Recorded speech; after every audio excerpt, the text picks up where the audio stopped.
சாதாரணமாக சினிமையில் ஒரு ஹீரோ வரும்போது எல்லாரும் கூடுதல் கிட்ட வராருல. அவர் கொஞ்சம் ரெஸ்பெக்டாக பின்னாடியா கொஞ்சம் தள்ளி நிற்பார். பட் நான் எங்கேயும் பார்த்தது இல்லை. சார் வரும்போது தேனீச்சை கூடலையே அந்த மாதிரி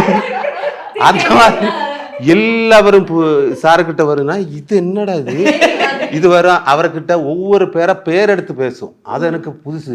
இது என்ன சார் அவர்கிட்ட எல்லா செக்ஷன் அசிஸ்டண்ட்டு அது எல்லாரும் பேர் எடுத்து பேசி எப்படி இருக்கு என்ன இருக்கு நல்லா இருக்குங்களா ஓகே இனி யாராவது இங்க வரல டே குமாரு நீ எப்படி இருக்கு அப்ப அவரு ஆமா ஓ சரி சார் சரி நேற்று எல்லாம் சொன்னதெல்லாம் கரெக்டு தானே எல்லாமே கரெக்ட் சார் எல்லாம் கரெக்ட் அப்படி எல்லாம் நின்று எல்லாவரையும் ஹெல்ப் பண்ணுவார். இவரோட இது வந்து இந்த மேக்கப் மேம் வந்து பாம்பே, எனக்கு வந்து விக்ரம் சார்.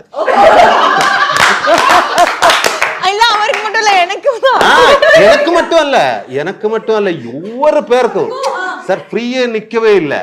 ஃபுல் எனர்ஜெட்டிக்காக ஒரு பேசணும். அதாவது ஒரு இடைக்கு கேமராவில் ஒரு கட்டர் போடுறேன் சரி வெயிட் பண்ண அது ஃபைட்டு கை உடைஞ்சா ஓகே அது இந்த க்ரீம் போடு எல்லாம் அது மேக்கப் இவருக்கு எல்லாருக்கும் மேக்கப் எல்லாம் இது கொடுத்து இந்த மாதிரி ஒரு எனர்ஜெட்டிக்கான ஒரு ஆளு நான் பார்த்ததே இல்லை. இது எல்லா யூனியன்லயும் கார்டு போட்டிருக்காரு. டிஃபரெண்டான ஆளு. அது ஒரு god's gift sir. What an actor, what an amazing person. Love you sir. உங்க கூட ஒர்க் பண்ணது எனக்கே தெரியாது. அது ரொம்ப சந்தோஷம். ஐயோ.